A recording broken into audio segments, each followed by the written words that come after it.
traumatismo el abordaje se realiza en el hospital. Yo estoy en el área de terapia intensiva, pero no me especificaron en terapia, pero yo lo hice en general. Fuera el área como de urgencia.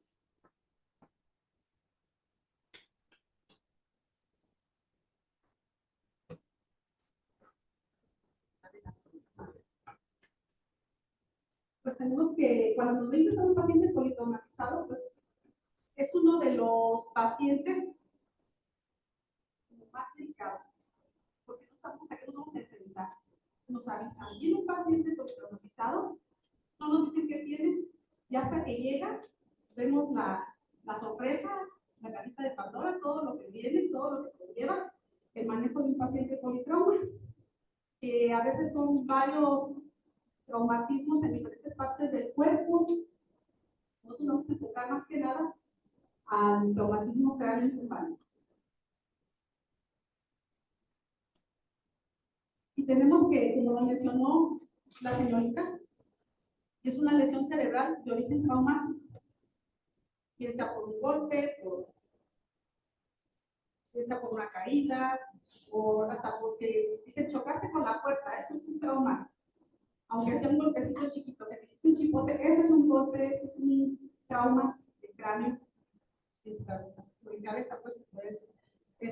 Dice que la causa, el problema con los traumas es que tiene luego secuelas. Aparentemente todo se ve bien, pero pueden resultar complicaciones, a veces en el momento, sino semanas después.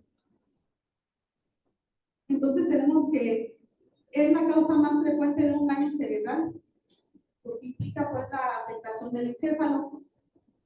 Los daños se producen por la liberación de una fuerza externa, como lo mencionó la compañerita, ya sea de forma de energía mecánica, química, térmica, eléctrica, radiante, o una combinación de todas o de alguna de estas, lesionando las células cerebrales y por consecuencia pues, rompiendo los vasos sanguíneos y provocando las contusiones. Tenemos que el traumatismo craneoencefálico grave es la sexta causa de muerte y la quinta de discapacidad en el mundo. En los menores de 35 años es la primera causa de muerte y de discapacidad. Los accidentes de tráfico son los principales responsables, seguido de las caídas, en todos los países de medio bajo, que son los más poblados. Por una población que hay más accidentes de tránsito. Y el 90% de las muertes hospitalarias es por trauma, están asociados pues, a traumatismo craneoencefálico también. Tenemos que cuando se sufre un traumatismo craneoencefálico, pueden quedar secuelas. Dependiendo dónde sea el golpe, qué tan severo haya sido, puede afectar algún lóbulo del cerebro y por consiguiente las funciones cerebrales. Por ejemplo, si el golpe es a nivel frontal, ahí tenemos el razonamiento, el movimiento, las emociones, la atención, el lenguaje. Entonces, si es un paciente que tuvo un problema, un golpe a ese nivel, puede terminar con una discapacidad de esos rubros. Si es a nivel parietal, ahí controlamos el tacto, el gusto, el olfato, la presión, la temperatura. En el lado occipital es la visión. En el lóbulo temporal tenemos que es la audición, la memoria y el aprendizaje. Entonces, por eso los traumas craneoencefálicos son peligrosos, se puede decir. Simplemente al sufrir una caída, el mecanismo de defensa del cuerpo inconscientemente luego te cubre la cabeza. No sé si han percatado cuando a veces se caen, han sufrido alguna caída alguna vez, o alguna persona que se cae, lo primero que hace es meter las manos hacia la cabeza, para cubrirse la cabeza. ¿Por qué? Porque es lo que, no sé, como que por instinto lo hacen. Ajá.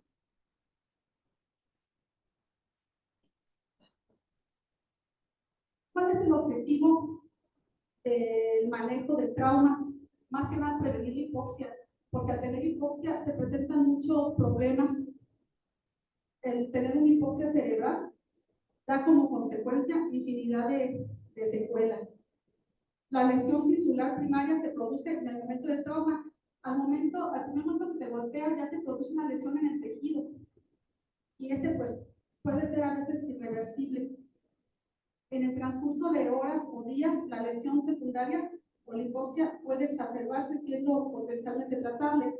Es lo que les digo, con los días o con las horas van surgiendo otras cosas.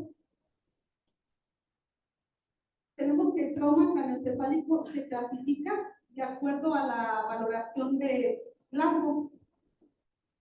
Tenemos que la escala de Glasgow, pues todos la conocen la saben. Tenemos que lo que se valora es la apertura ocular y de acuerdo al valor que se le da una puntuación. La respuesta motora y la respuesta verbal. Lo normal pues es de 15.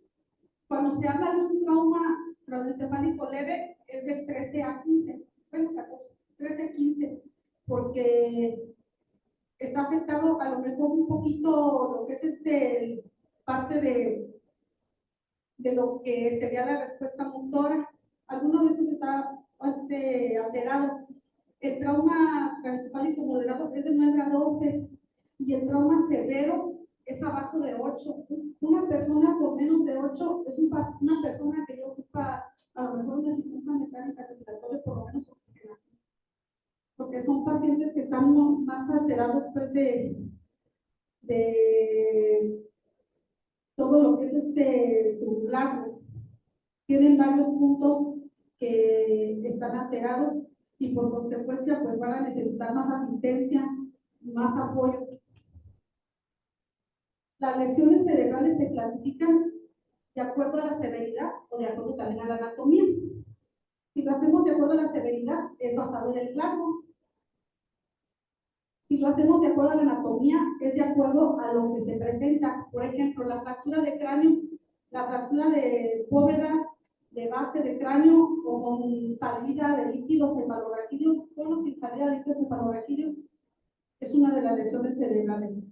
Puede ser también una por anatomía que se llama focal, que esa viene siendo cuando hacen los hematomas epidural, subdural o hemorragias intraparenquimatosas, o la difusa, que es con confusión múltiple, confusiones, lesiones ya con hipoxia, lesiones con isquemia, lesión axonal. Cuando son lesiones axonales, son pacientes que se complican mucho y que a veces son pacientes que caen en coma y ya no salen. ¿Qué tenemos que hacer cuando llega un paciente con trauma craneoencefálico? Pues primeramente, pues tenemos que prepararnos. Todo paciente, cuando llega, no sabemos qué tiene, entonces tenemos que manejarlo con nuestras medidas estándar, medidas de precaución estándar. Uso de guantes, cubrebocas, cubata, porque no sabes qué trae el paciente, aparte de su trauma craneoencefálico que trae. No sabes si a lo mejor el paciente viene, a lo mejor tiene alguna enfermedad, a lo mejor tiene muchas secreciones que te puedes contaminar. También debemos de actuar, pedir ayuda, porque somos un equipo y esto se maneja en conjunto con todos los especialistas, no solamente la enfermera del triaje, la enfermera de la ventanilla, de la lesión, no, son todos. Entran las enfermeras, entran los médicos, los radiólogos, laboratorios, así como si fuera el código humano del trauma. Tenemos también que debemos de indagar y pedir la mayor información que podamos si el paciente está en condiciones de darla para que nos explique el mecanismo de su accidente o de cómo fue que se lesionó. También preparar el material necesario, pues se supone que si tiene un traumatismo craneoencefálico, posiblemente va a ocupar que lo canalicen, tener todo ya listo, así como tienen las chicas en urgencias en su carrito de lo de la línea y todo eso, ¿no? Preparar todo por si se ocupa intubar, tener un ventilador disponible, o tener los dispositivos del oxígeno, tener el bronceador, tener todo armado para cuando se presente, que llegue el paciente, que ya esté todo listo y no andar corriendo porque es pérdida de tiempo y a veces son minutos, un segundito los que tenemos para poder ayudar y resolver para que no se compliquen más las situaciones. Y como les comento, es bien importante, si el paciente viene consciente, hablar con él para que nos explique. Si no, pues ya el familiar o lo que podamos sacar de información. Tenemos un algoritmo del trauma craneoencefálico. Aquí nos dice que de acuerdo al mecanismo, los traumas pueden ser por contusión o penetrantes. Por contusión, pues es por caídas, el accidente de tránsito, la caída, el golpe, el atropellado. Por penetrante, es por arma blanca, por proyectil de arma de fuego. Y eso, el trauma craneoencefálico, tenemos que hacer una evaluación primaria. En esta evaluación primaria vamos a valorar lo que es la vía aérea y la columna cervical. Tenemos que asegurar la vía aérea. Si es un paciente con largo de abajo de 8, pues una intubación. Si es un paciente que tiene un poquito más alto el largo, pero checamos signos vitales saturados, vamos a poner oxígeno con puntas o con mascarillas según lo requiera. Asegurar la columna cervical.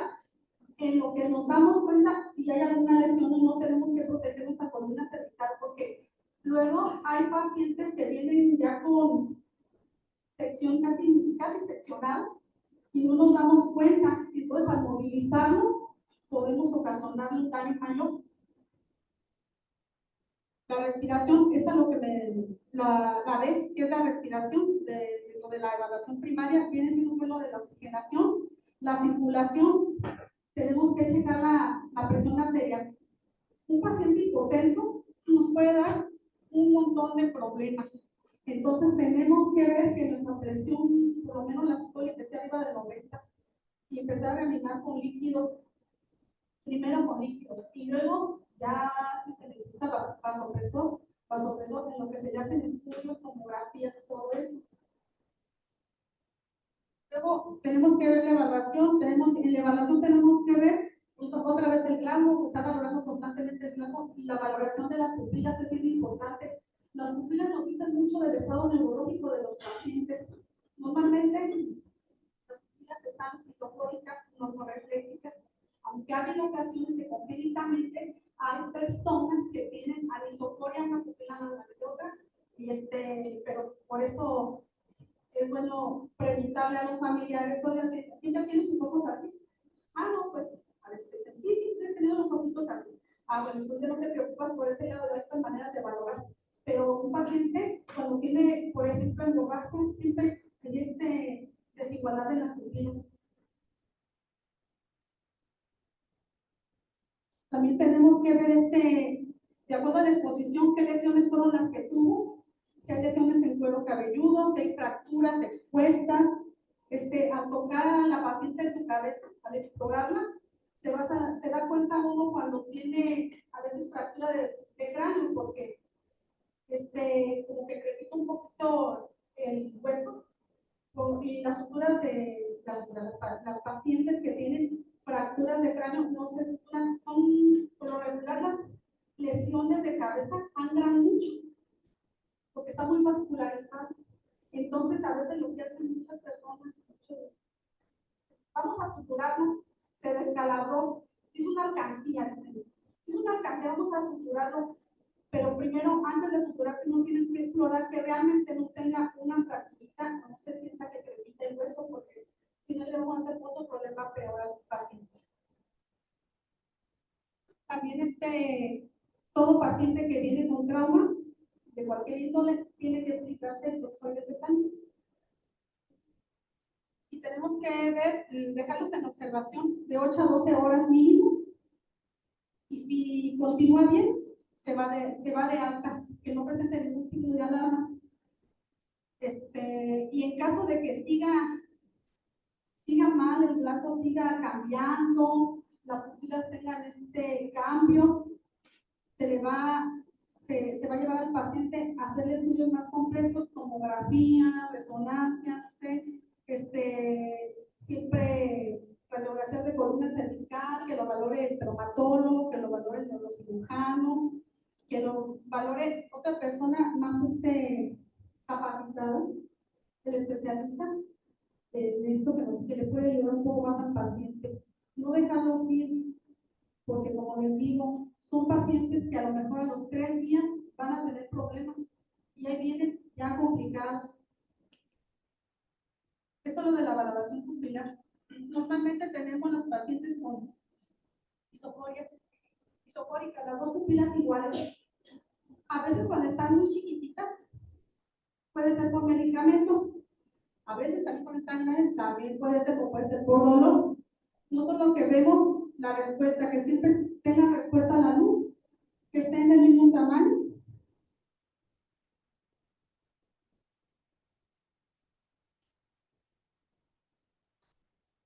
Tenemos otro algoritmo que es el manejo del trauma craneoencefálico, pero leve.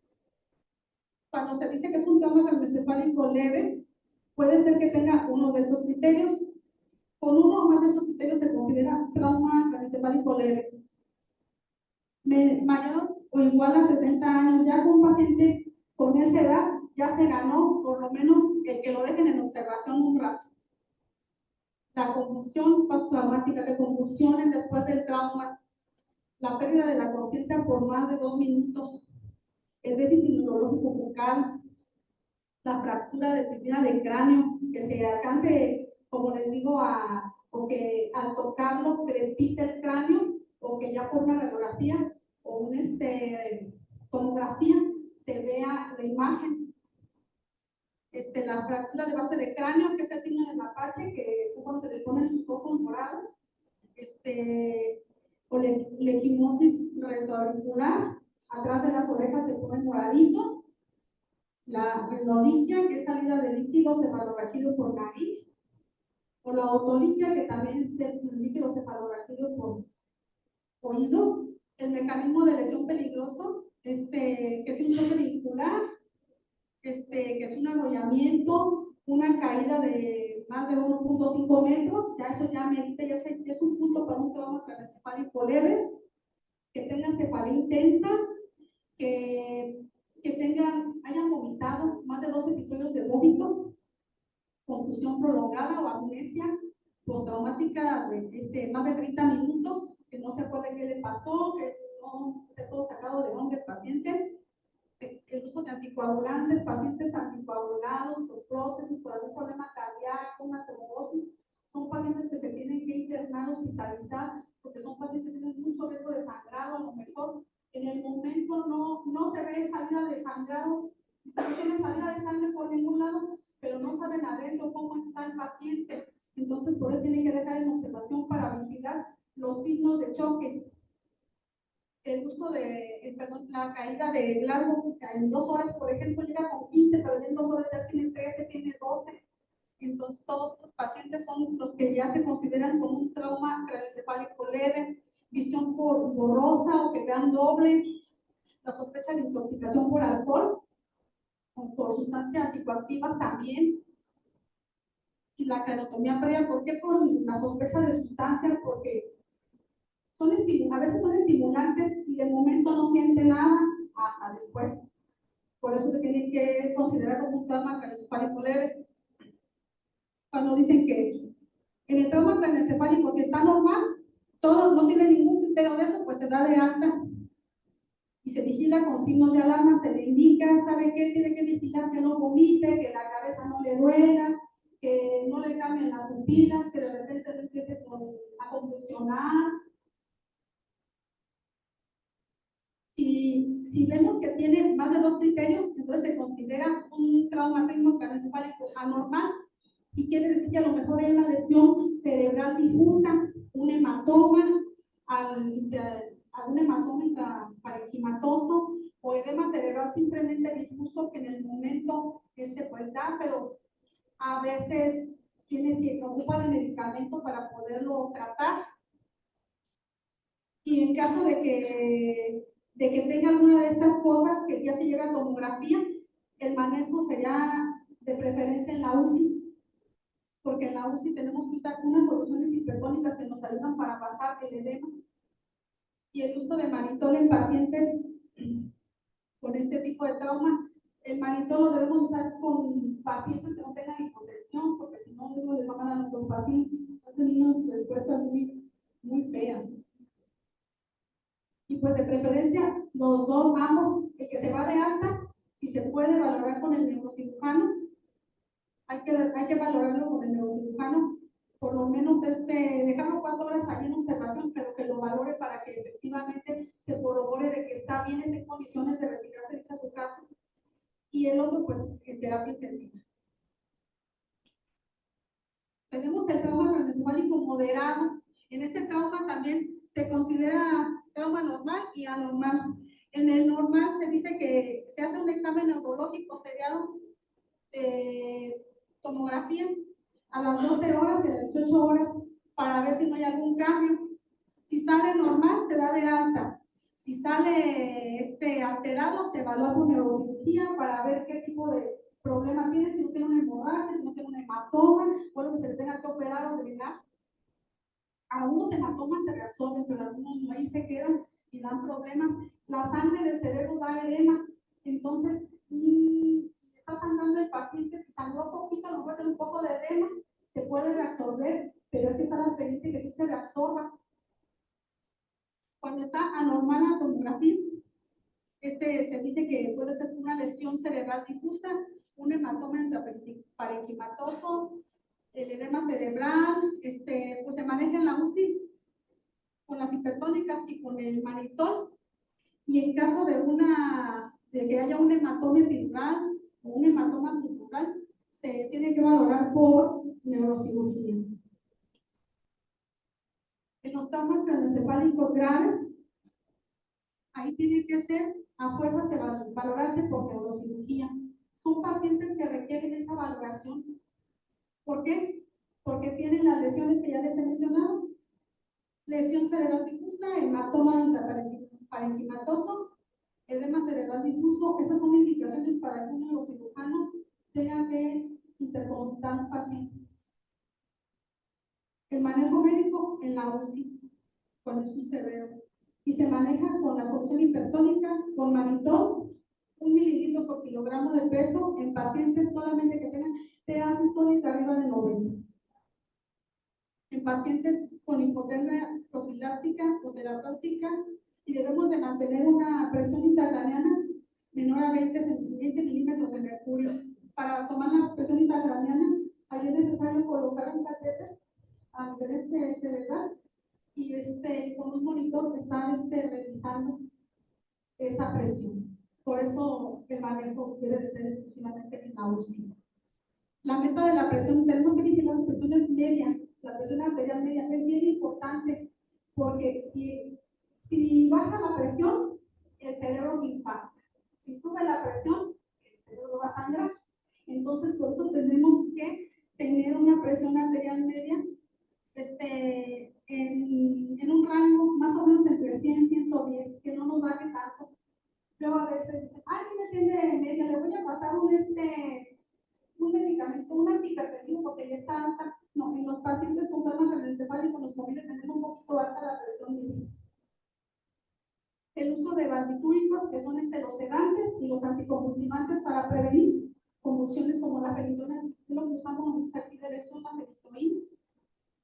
También pacientes con hematoma epidural que desvió la línea media, o pacientes con hematoma subdural que desvía la línea media a más de 5 milímetros, pacientes con fractura de bóveda de base de cráneo. Esos son pacientes que son quirúrgicos, tienen que meterse a cirugía para drenarle los hematomas, porque posiblemente a lo mejor tiene el hematoma, como les digo, la sangre causa edema, y ya después, y el edema hace que tu cerebro se hinche y vas a ocupar que quiten el hueso, pues, para que pueda estar bien esta paciente. Hacer craniotomía descompresiva, que es lo que les digo, que quitan el huesito. Poner ventriculostomía, que es el drenaje de derivación para drenar el hematoma, drenar el líquido que está por ahí libre.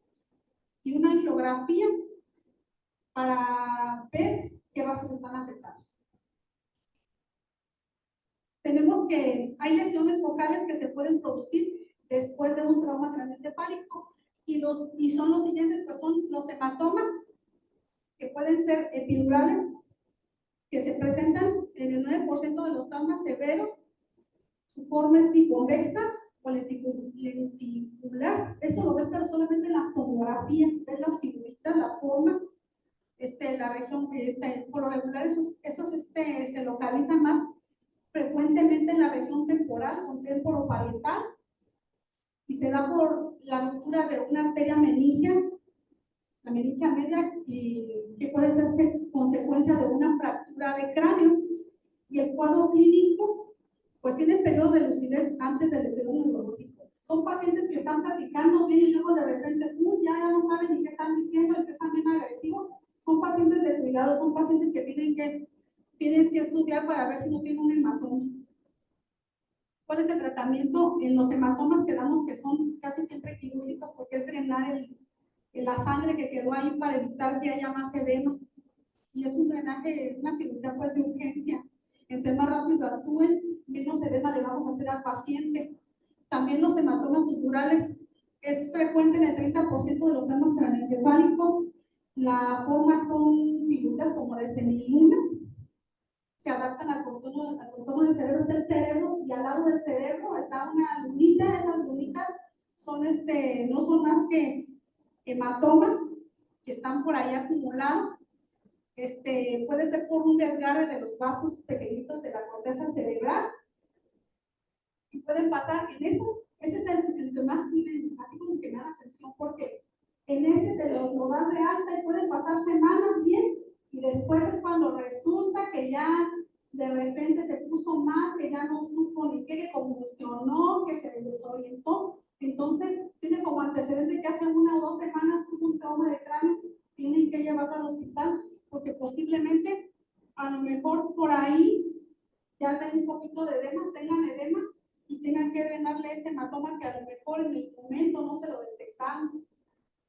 Y las contusiones hematomas intracerebrales, eso se presentan en el 20 y el 30% de trauma severo, y por lo regular tienen forma irregular, eso no tiene una forma así específica, se aparecen más en el lóbulo frontal, en el temporal es más frecuente.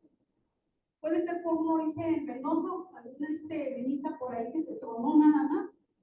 Y la evolución es de horas a días, y ese es un manejo también médico-quirúrgico. Tienen que revisar para ver si no hay mucho edema. Por lo regular, los golpes en la cabeza a veces no vienen solos, tienen que vigilar semanas al paciente. Tenemos que dice que los antecedentes de un paciente con antecedente de trauma craneoencefálico, pues primero tiene que ser idealmente una valoración por un neurocirujano, por una tomografía. Y ahí ya sale la valoración si es un trauma leve, moderado o severo de acuerdo al Glasgow. Esto lo puse en los niños, porque en los niños luego a veces se caen los niños. Este es un algoritmo para niños. Aquí el Glasgow de 15 a 13, el leve, el moderado de 12 a 9 y el severo también menor de 8. Y en este Glasgow se dan 2 puntos cada hora vas a estar viendo si no baja el Glasgow más de 2 puntos. ¿Y qué requieren en los niños? En un traumatismo craneoencefálico leve, de preferencia se debe hospitalizar en la unidad de cuidados intensivos pediátrica y monitorizarlo. Que no siempre así, no es un monitoreo para estar vigilándolo más que nada. Cuando es un trauma moderado, ahí también tienes que estarlo monitorizando, pero ahí ya tenemos que ver si podemos colocar un catéter PICC para estar viendo la presión intracraneana y sedarlo. Y en el trauma severo, ahí también tenemos que, aparte de estarlo monitorizando, tenemos también que ver vigilando presión, vigilando otras cosas. ¿Por qué los niños hago más énfasis? Porque los niños a veces no te dicen, no te das cuenta y llega a pasar. Dice que hay pacientes que dicen, hay personas que dicen, bueno, sí, le tomaron la tomografía y salió normal, pero eso no es un determinante de que el niño esté en buenas condiciones. Entonces, por eso se recomienda que se hospitalicen mejor para una mejor observación y evitar de que haya más complicaciones. En el tema no venía así mucho de cuidado de infertilidad, no saqué un poquito de los cuidados que nosotros realizamos cuando tenemos pacientes con trauma craneoencefálico. Pues lo primero que siempre, como en todo lado, el manejo de la vía aérea, porque es feo sentirse ahogándose. Definitivamente. Tienen que pues, valorar y ver si son candidatos a una intubación o simplemente un dispositivo de oxígeno.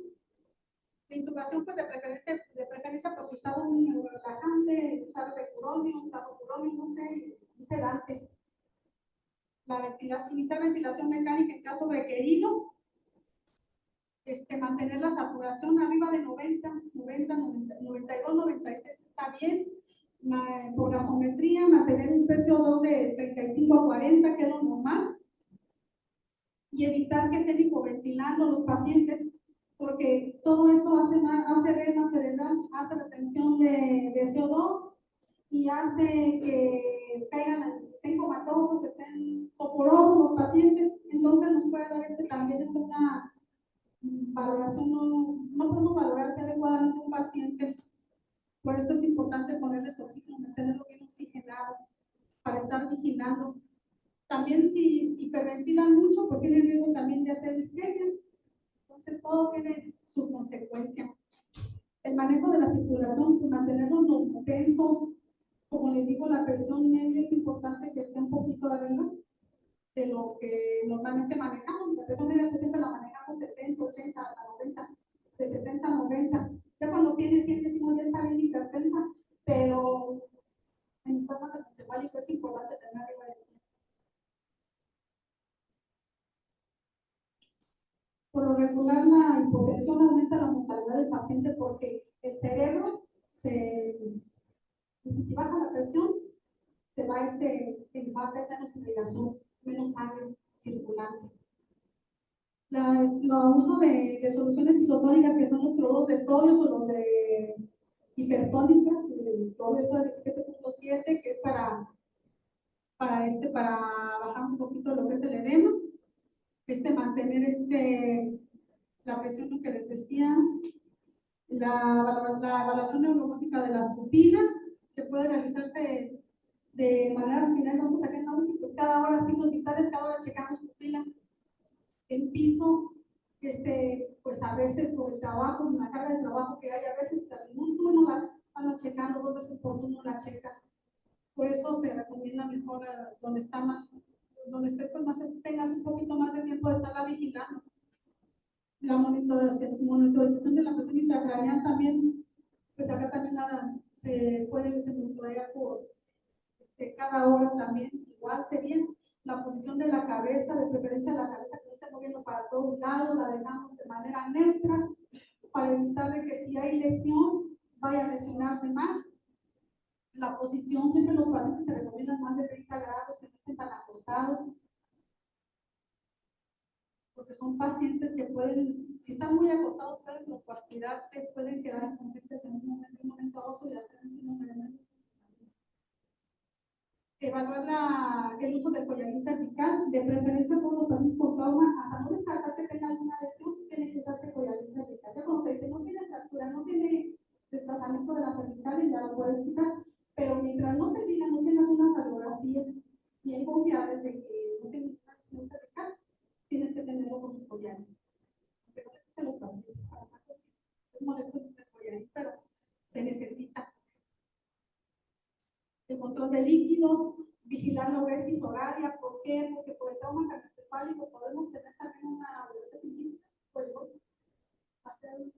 empiezan a orinar bastante los pacientes, dicen, ¿pero por qué? Estoy orinando demasiado, está orinando 2000 mililitros, no le meto tanto líquido, porque a lo mejor está haciendo una uresis incisiva. El monitoreo sistémico, que son la pulsoximetría, la presión arterial, la temperatura. Recordemos que la temperatura es bien importante también, porque la hipotermia es una de las enemigas para los pacientes. La profilaxis anticonvulsiva, que es la fenitonina, mínimo 7 días. Y el control del dolor, porque hay pacientes que no te van a decir la matriz de 9, no sabemos qué tanto lo tengan, entonces tenemos que darles su, si están en terapia, pues las manejamos con buprenorfina y midazolam. Allá las tenemos así. Pero si estuvieran en otro lugar, por ejemplo, en Suiza, pues sí necesitan algo también de medicamento. El control de la glucemia, porque los pacientes cuando tienen un trauma, cualquiera que sea, a veces hacen hiperglucemias, pero una respuesta metabólica al trauma. A veces dicen, no soy diabético, no era diabético, pero ahorita tiene 200 y algo. Entonces hay que limpiar esta glicemia de esta cosa porque por el momento puede hacer eso, puede hacernos unas hiperglucemias, pero es por respuesta metabólica al trauma. Ya después tiene que bajar, si no baja, pues ya quedó la paciente así con esa secuela. El control del sodio, de la natremia es bien importante porque el sodio también nos hace mucho de un montón de problemas cuando a veces estamos altos. Y lo que decía, control de hipertermia, hipertermia de luz.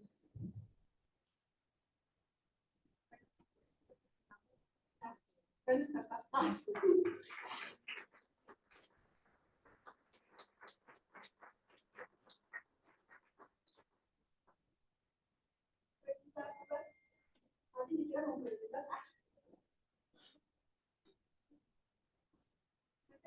¿Entendieron todo?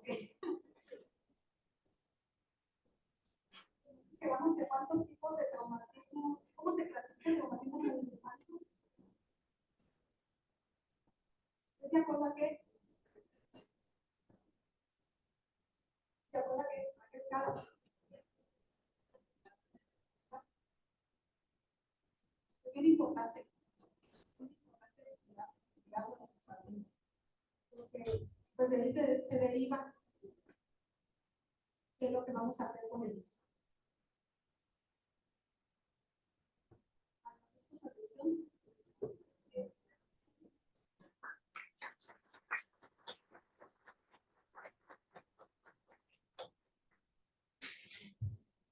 Si no hay preguntas, agradecemos a la licenciada en Enfermería Intensivista y Administrativa y hacemos entrega de su constancia por su participación.